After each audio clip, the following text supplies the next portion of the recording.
Hello friend, today our topic is how to create a linked auto chain table. So we will start here by creating our example table.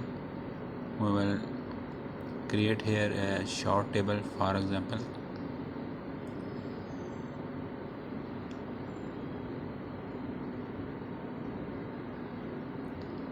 Now we will color it and border all the cells.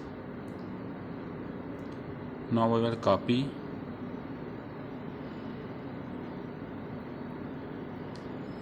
and paste by two methods.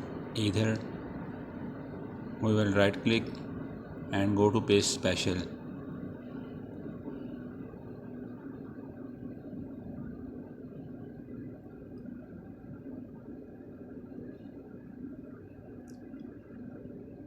You can go to home tab and on paste.